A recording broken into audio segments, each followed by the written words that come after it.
Hello peeps, this is Tango and welcome back to Tango's World of Fix. Today I will be reading Accidentally in Love. This is Chapter 8, Double Date Part 2. Summary. Teritsuka is challenged, Suzumiya is determined, Hiroshi makes a decision, Kusuo is tired. Notes. This chapter is super self-indulgent and inspired by the trip I took this summer to the arcade. I did some research on how Japanese arcades work, but I'm pretty sure I've got a lot of the details wrong. Let's just say that this particular arcade that the gang goes to is Japanese and American and is a fusion of the both, okay? This chapter is also a tad bit longer than normal, so if you're a late night fic reader like me, plan accordingly so you can still get plenty of sleep. And thank you so much for all the love and support this story has received. I'm completely floored by the response so far and deeply humbled.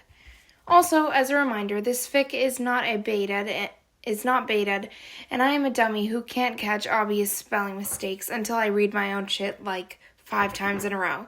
So thank you all for being patient with me. Heart, heart. Okay, let's get right into the chapter. The two agree against teleporting into the arcade, instead utilizing that it would save time to formulate a plan for the evening. The only way to detect any ill intent from Teritsuka for Kusuo is to go without his ring. Sure, they could both keep an eye on him the old-fashioned way, which is the normal way, but this is the only way to guarantee that Teritsuka is going down the right path. Are you sure you want to do that? Hiroshi asks, oddly tentative. It's their best option, and not one that many are given. If it means you will have peace of mind over Suzumiya's well-being, of course it is. Besides, I've been trying to steer this guy on the right path for years. I'm not letting any of my hard work go to waste now. I thought you just transferred here last year. Oh, right. How can Kusuo casually explain the whole time loop thing without putting a damper on their whole evening? Trick question. He can't. I've known him a little longer than that. Is the best explanation that he can, and is willing to, give. Hiroshi frowns, clearly unsettled or worse, unconvinced. Kusuo holds his breath, trying to gauge his exact reaction. I don't want you to have a bad time if you take your ring off. The immediate relief Kusuo feels is followed by a small pinch of guilt and a bucket load of warmth. He's learned to appreciate how Hiroshi takes into account Kusuo's own thoughts and feelings.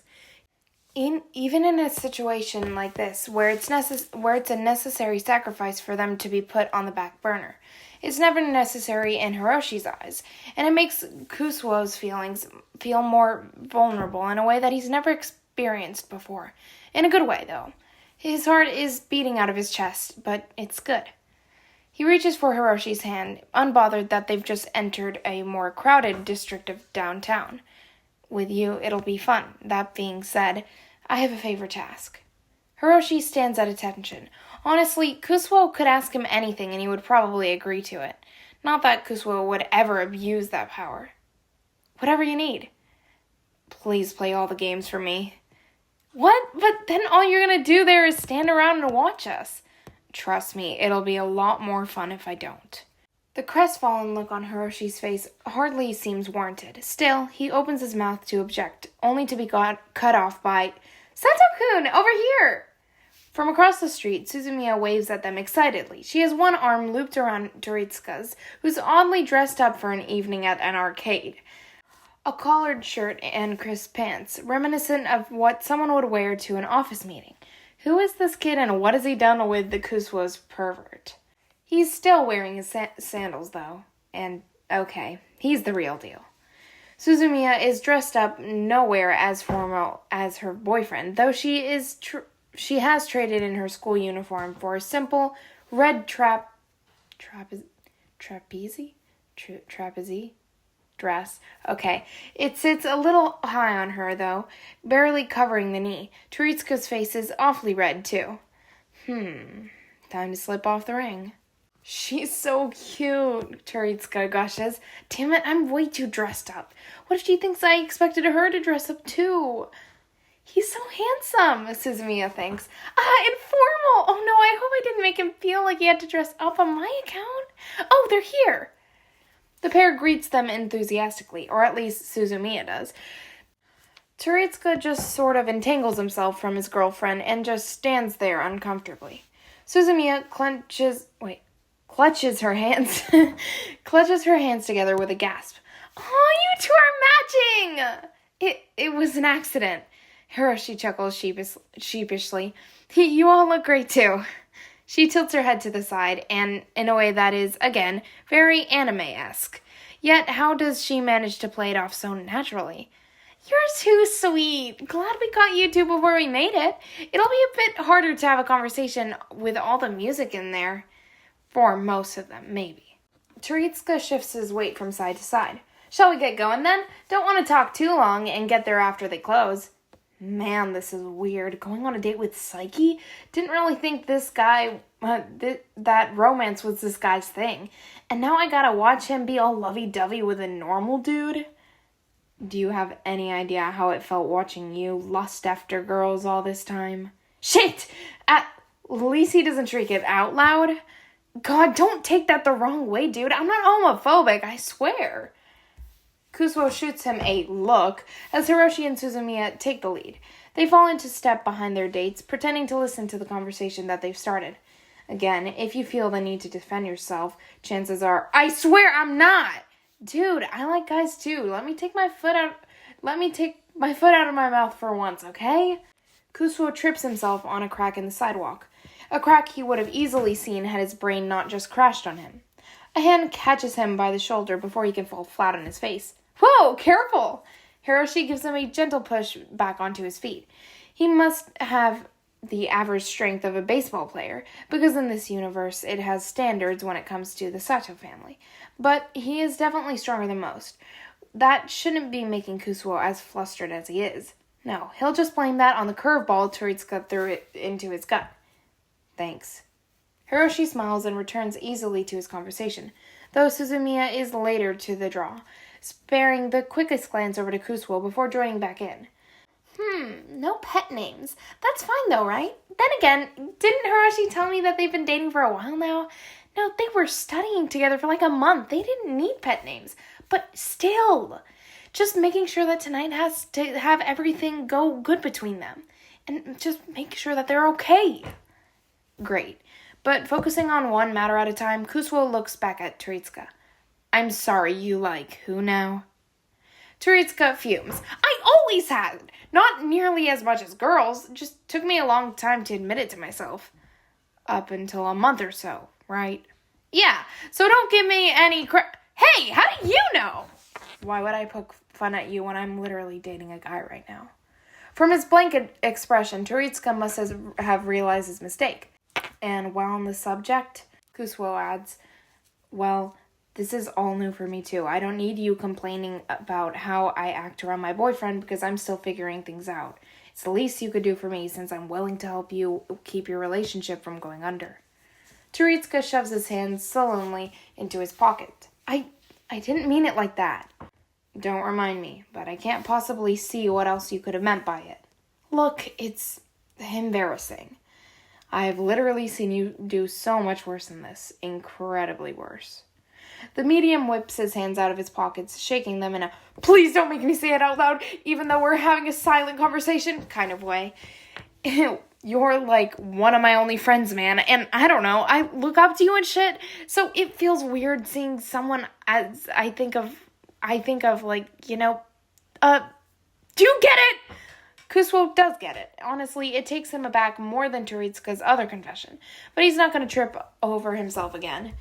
Maybe he sees Teritsuka in the same way a little bit. Like any sibling. You spend enough time with them, as insufferable as they can be, and you come to appreciate them more. Maybe even care about them. Teritsuka has stood up for him more than his actual brother. Hell, Teritsuka stood up to Kusuo's actual brother before. The sentiment is appreciated, and a nice change of pace, though Kusuo still breaks into an unapologetic, shit-eating grin. No, I don't get it. What am I to you? What am I to you, Teritsuka? Nothing! I hate you! You fucking jerk! Get out of my head! Turns out there was actually 2 arcades in town, one of which Kusuo is banned from, and the other that he forgot he went to entirely.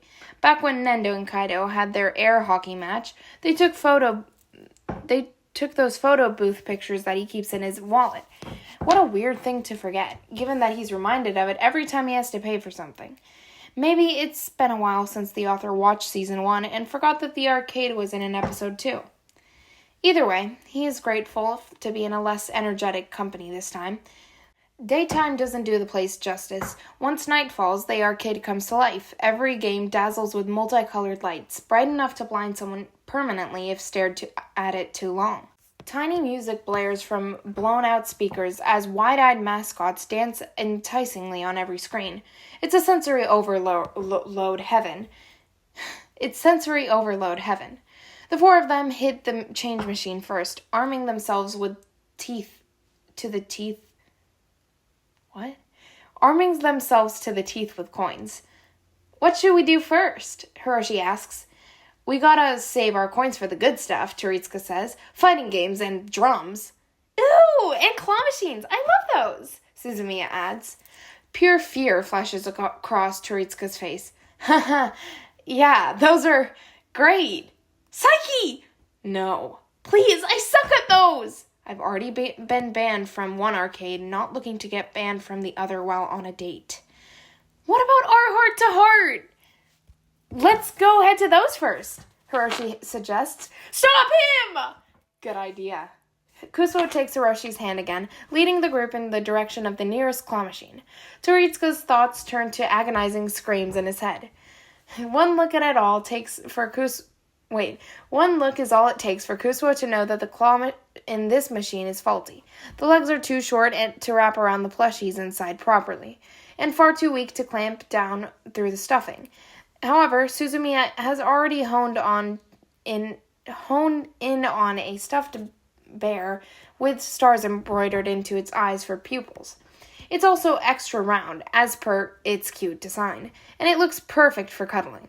If that's your thing, of course. Kusuo wouldn't know. He just knows an adorable plushie when he sees one. I must have him, she thinks adamantly. Already, she is pulling out a coin of her pocket and sliding it into the given slot. The claw flexes its arms as the machine music picks up tempo.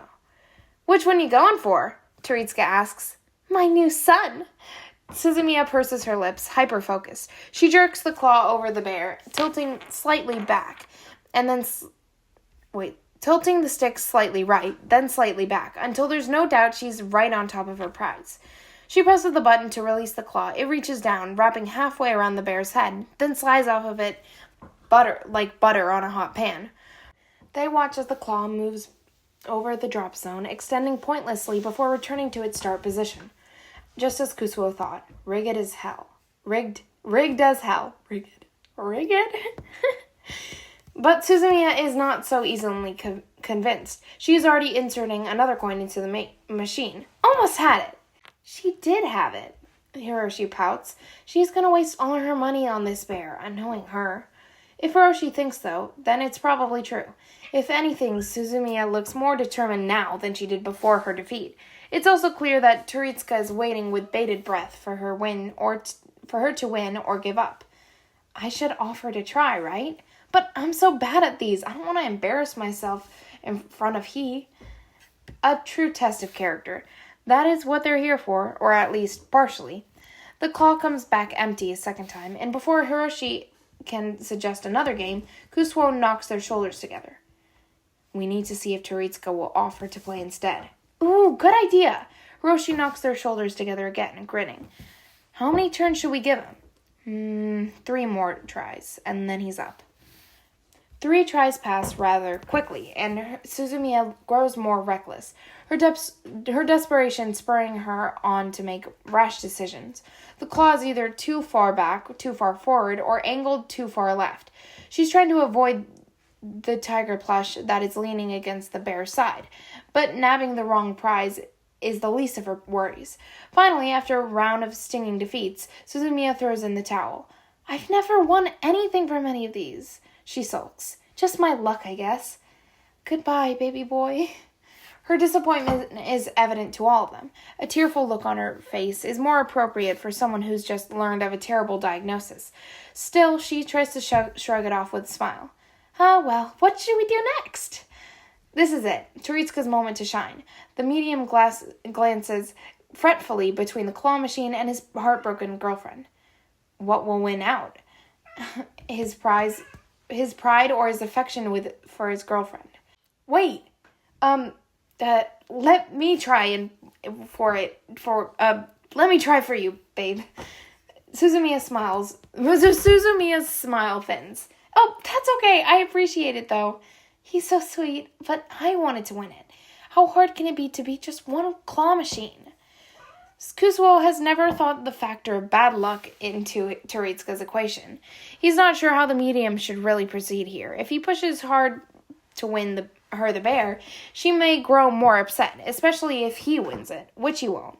Then again, if he completely gives up, that may make him look uninterested in her feelings, given how dreadful she looks.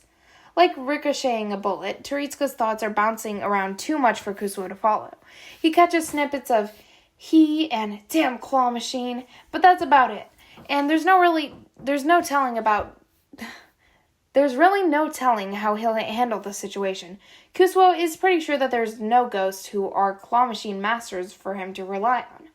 What if we tried together? Wow.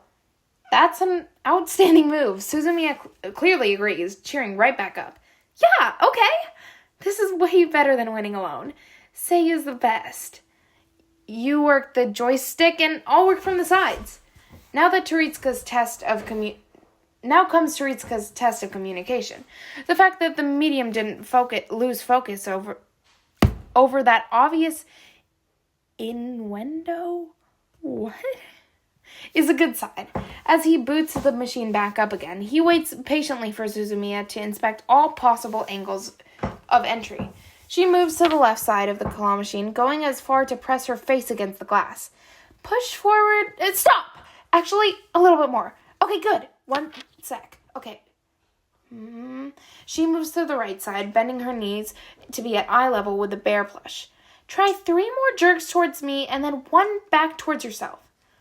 3 right, 1 back, Teritsuka repeats to himself, following her instructions to a T. Suzumiya comes up behind him now, looking over his shoulder. The music speed picks up even more, the time limit kicking in. 10 seconds until their efforts and money go to waste. Still, Teritsuka doesn't rush her. Okay, she huffs. I think we're good. 5 seconds. You want to push the button? Teritsuka asks. She smiles sweetly. We can do that together, too. The medium flushes. Kusuo is quick to check where his thoughts are going. This is really her win, but she still wants to share it with me. I don't deserve her. He doesn't. Not yet. But Kusuo has no doubt that he will one day. They wrap their hands around the joystick. Get your mind out of the gutter, peeps. With 1 second left to go, they press the button and hold their breaths.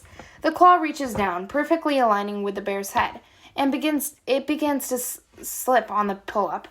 Kusuo clenches a fist. Not this time. The claw suddenly clamps down harder on the bear, lifting it out of the pit of plushies with some difficulty. Fortunately, it manages to pry the bear free and drag it gracefully to the drop-off spot. As the bear falls, the music swells triumphantly and the claw machine's lights flash with vigor. Suzumiya squeals, retrieving her well-earned prize and squeezing it tightly. We did it! We did it! Teritsuka laughs, genuinely amazed. We did, huh? He wraps an arm around her waist. Kusuo checks his thoughts again. Thanks, Saiki. The psychic sighs. It was a one-time thing. Suzumiya stares deeply into the bear's starry eyes. What shall we name it then? Whatever you want, babe. She thinks very seriously for a moment. Keiko. And then she stands on her tiptoes and kisses Teritsuka's cheek. The name is little on the nose, but a good choice nonetheless. From the way Teritsuka flushes all the way to his ears, he clearly thinks so too. The rest of the date is far less dramatic. They hit the drum machines, and Kusuo opting to cheer on Hiroshi to avoid the risk of hammering too hard with the mallets. Teritsuka gets his ass kicked in Street Fighter, but redeems himself with a brutal run on Whack-A-Mole. Suzumiya makes sure to cover Keiko's eyes while he smashes away. 2 hours into their double date, and they've nearly hit every machine that the arcade has to offer. Teritsuka and Suzumiya are high spirits, treating off carrying their new addition to their family. Hiroshi also seems to be having fun, though Kusuo can't help now how one of his boyfriend's consistent thoughts irks him. I hope Kusuo's having fun. He shouldn't have to hang back just because he's worried about ruining everything. No matter the situation, Kusuo still finds it hard to explain to those without powers how his abilities affect his every decision. But just because he can't go to town on mechanical moles or ace every memory game at record speed tonight doesn't mean that he's not having fun. He's gotten just as much enjoyment out of watching Hiroshi play skee-ball as he would if he were playing himself, albeit while winning far less tickets. Still, as the night draws to a close, Kusuo tries to find just one game that he can play to alleviate Hiroshi's worries. Dance Dance Revolution may work. But even on their highest difficulty, Kusuo would have to slow his reaction time tremendously. He could go looking for a fighter game like Teritsuka, but unless it's an RPG, which Kusuo really doubts it'll be, his actions will be far too quick for the computer to go up against. Pinball is also off the table, as Kusuo could press too heavily on the levers and break the whole thing. There may be nothing left for him to choose from. Hey Sato-kun, a pitching game! A pitching game! Suzumiya points across to the back corner of the arcade, where all the machines that are about to be put out to pasture stand idle. It looks like one of the ones that were imported from America that's been built up to resemble an actual pitcher's net. The player is supposed to stand back from a revolving ball dispenser with felt bases and lob them at a Velcro target. The group approaches the machine, having nothing else left to try. Hiroshi inspects the target with mild but increasing interest. The distance kind of short, but I won't be able to get a good pitch in, though I guess it doesn't really matter. He laughs. Do you want to play? Kusuo asks. Hiroshi glances at Kusuo, then back at the machine, then before looking at Kusuo again. I think it's for 2 players. You don't have to play. It doesn't look that fun anyway. His thoughts would be reassuring if he wasn't also thinking, I kind of want to try it out. Stop thinking that! Kusuo's listening! That dark thought from the day before creeps back up on Kusuo.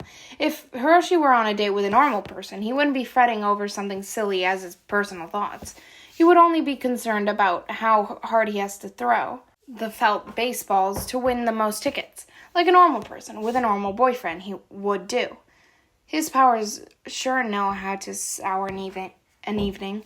No, it hadn't been ruined. They had both had a lot of fun tonight. He's being dramatic and silly and overall a teenager, which he is, so he has a perfectly good excuse to be moody. But he's not moody because he's having fun. Yep. I'll play. Are you sure? No, not at all. This may actually be the worst game for him to play here by far. If he throws the balls too hard, no matter their material, they could bend or even shatter the target board. But Kusuo has to play something, and now that Hiroshi Suzumiya is looking at the saiki-k expectantly. Yeah, it looks fun. Hiroshi smiles uncertainly, asking his thoughts once again if Kusuo is sure. But Kusuo starts sliding coins into the machine before he can finish. 6 felt balls roll out into the slot on the side, 3 for each. Kusuo hands Hiroshi his set, forcing a smile on his own. I'll let the master go first. Hiroshi's laugh is strained. I'm hardly a master, but I'll show you how to throw. Let me know what I can do to help, if you need help. He adjusts his stance, though that only his left shoulder is facing the board. Rolling his shoulder, Hiroshi reels back his arm and lobs the baseball at a decently fast speed. It's an impressive pitch, but the balls are lighter than he's used to, and it barely nicks the edge of the target. 10 points flashes under the name Player 1 on the scoreboard. Aw, but that looks so good, Suzumiya mourns. He seemed all uptight for a sudden. Did something happen? Kusuo sweats.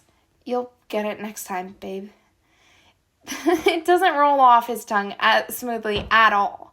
If anything, it's like a barb caught in the back of his throat, scratchy and difficult to hack out. Why? It's just a word, one that everyone else seems to be using so effortlessly. Except for Kusuo, because he's the one in the universe, and because he's the universe's big exception for everything. Hiroshi doesn't seem to be flustered by all the words of endearment. If anything, he seems to be put off. Kusuo, what's wrong? Nothing, I'm fine. Do we alternate turns?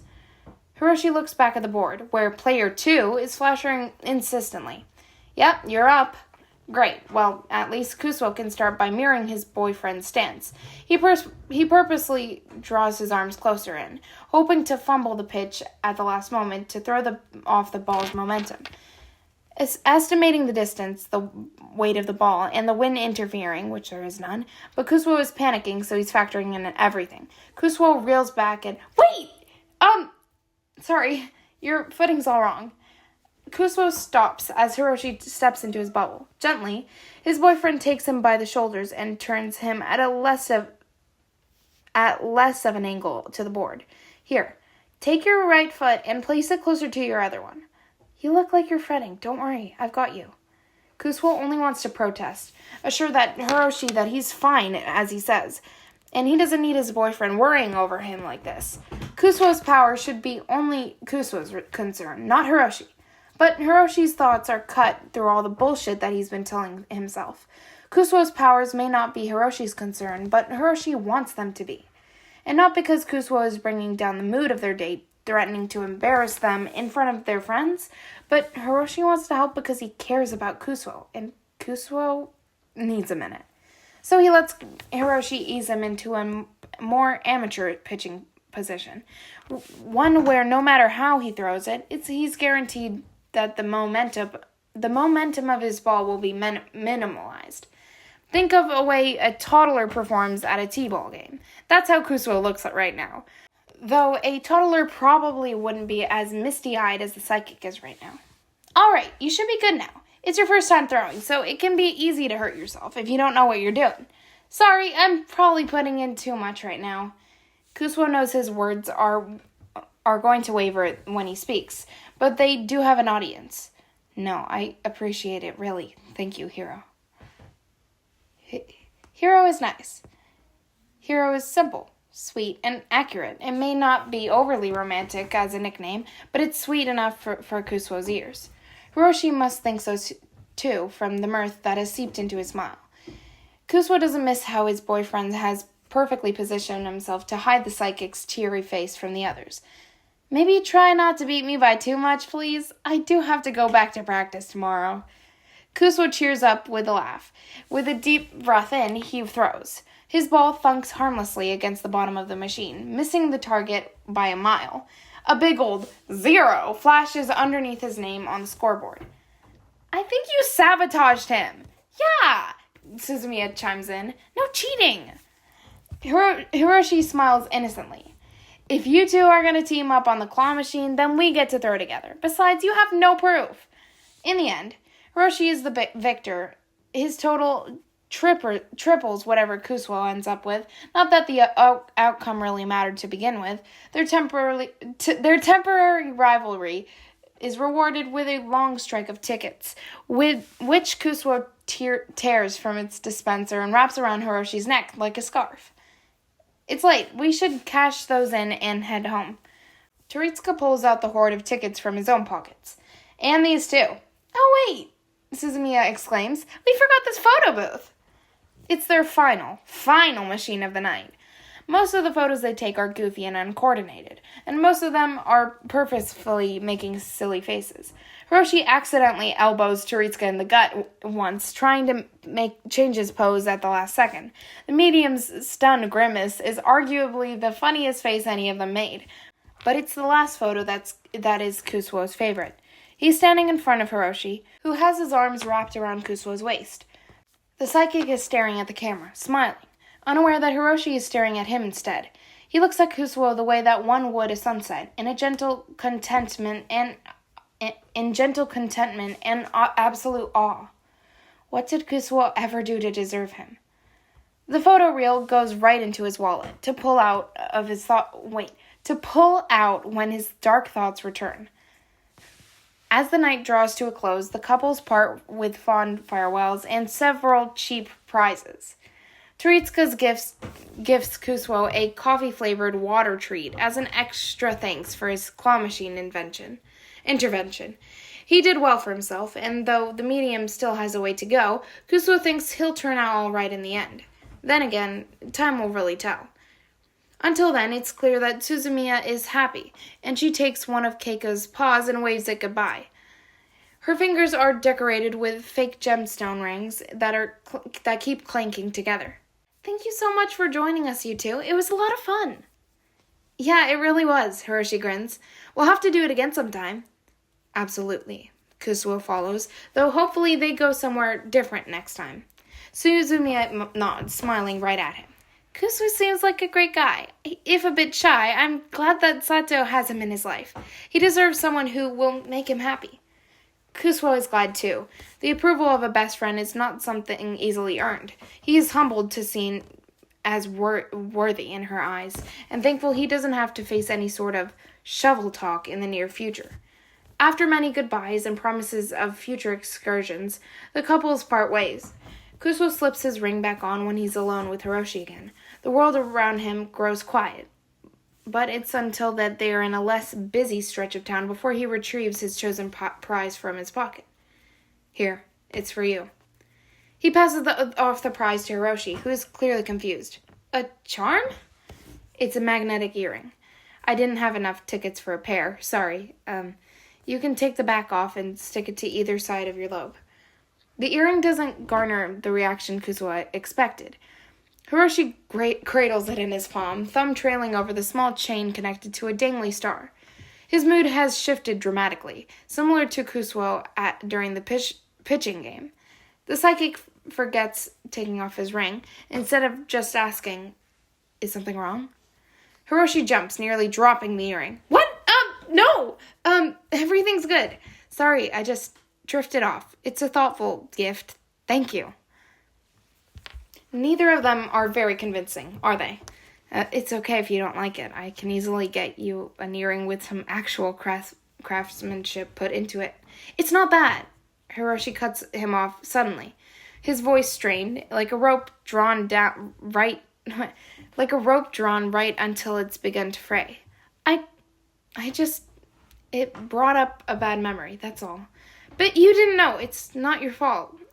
Kusuo puts out his arm in front of him, stopping them in their tracks. He tries very hard not to appear startled or put off by anything that was just said. If something's wrong, he wants Hiroshi to feel comfortable enough to tell Kusuo on his own. Are you okay? Do you want to talk about it? It's evident that Hiroshi is torn by the decision, even after taking a long moment to reach it. No, not tonight. It's been a really fun evening, and I want it to stay that way. A terrible sense of déjà vu hits Kusuo.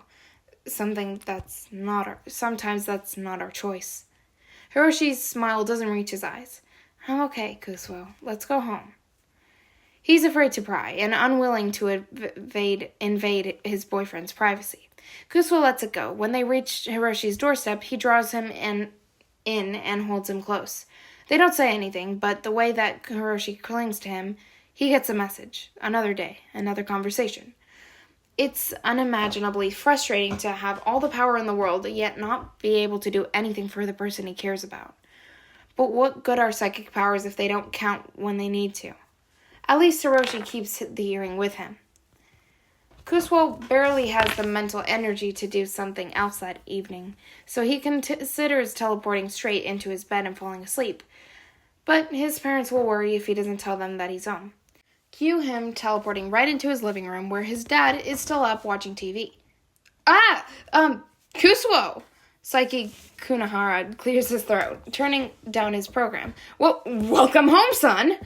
I'm going to bed. Tell Mom that I had a good night. Wait, Kusuo! Kunahara cries before Kusuo can even take a single step. Again, he feels the need to clear his throat.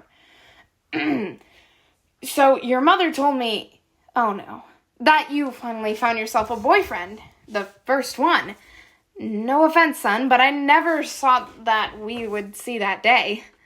Kusuo is not having this conversation right now. He walks out of the room, ignoring his dad's pleas. Unfortunately, he is followed to the stairway.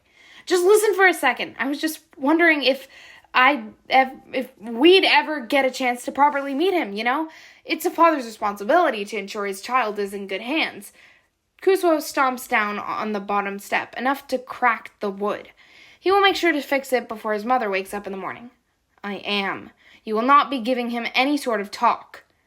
His dad swallows, but does not back down. Now hold on, Kusuo. Don't I have the right to show a little concern? You're not exactly normal. Of course, that's how he has to phrase it. And you know, nearly everyone's first relationship doesn't work out. I just want to make sure that you're being realistic about this. Kusuo can't put up any more of a fight tonight. He ends the debate by finally teleporting himself to his room, which he knows that he should have done in the first place. Exhausted, furious, and above all else worried for Hiroshi, it wouldn't really take much more for Kusuo to lose his mind. Hello, brother. I was wondering when you were going to come home tonight. Kusuke is lounging across his bed, as content as a house cat. Kusuo finally snaps. Notes. The scene with Saiki's dad was inspired by Magiki_cat's comment from the last chapter.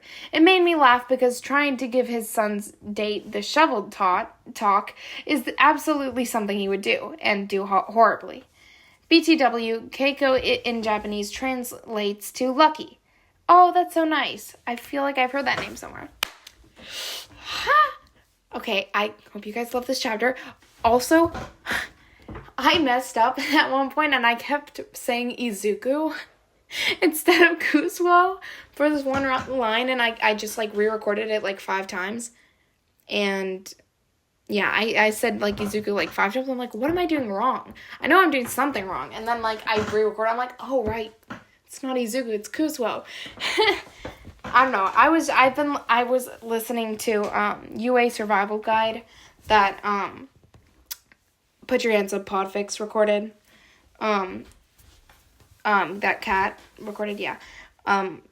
That channel is, yeah. They're very amazing. Amazing. She's a very, very cool person. But anyways, I suggest to listen to that if you haven't already, if you're into MHA. But anyways, yes. I love that chapter, guys. What? Okay, but does that mean that Satou has does he have trauma? Is he an angsty teen? Is he an angsty little boy? I love angst. Angst is my love, my only love. So is this meaning that, does he have angst? I have a feeling it's family angst and expectations from his family or something. Because I feel like he seems the type to have that. And I feel like I remember reading something about that in one of these chapters. I don't know. Also, guys, I'm back from my camping trip. The whole, mystery thing went well. So, yeah. I also posted, a short thing of the cake that we made for it. It's really cool. In my opinion. It was probably the best cake I've ever made. I've never, done much cake baking. I mean, I bake cakes and stuff. I'm just not... I don't do it very often. My dad's a chef, so he does a lot of baking and cooking. I mean, I feel like I probably should cook more stuff and bake stuff more because, I do work at a restaurant, but, whatever. Whatever. Yeah, no, okay, I do cook and bake stuff, just not cakes. Yay! We also, never have sugar at my house. Basically, never, yeah. Anyways, so I hope you guys love this chapter. I'm sorry for mistakes and stuff, but it was, wait, I'm going to go back to that chapter because I went straight on to the next one. I love that they went to the arcade and he did nothing. I feel like that makes sense, right? Because, and oh, wait, there was one thing that I really thought was funny. Something that it was saying, also the part that it said, get your mind out of the gutter, it actually said, get your mind out of the gutter, readers, but I changed it to, peeps. I was gonna say listeners, but I'm no, because I feel like that's, Kat's thing, so I'm not gonna say that. But there was, somewhere where it said something about the authors, because, no.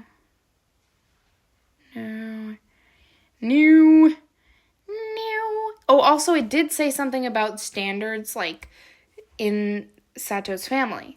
So I think that might be something like his family has a very high standards. Yeah, because the universe has standards when it comes to the Satou family. I think that's what that context. I forgot the context of that, but let's see. Where is this? Oh my gosh.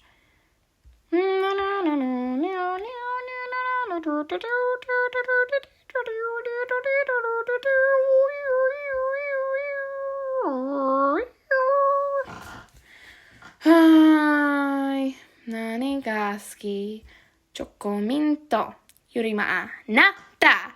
Shiki-chan. Hi, nani ga suki? No.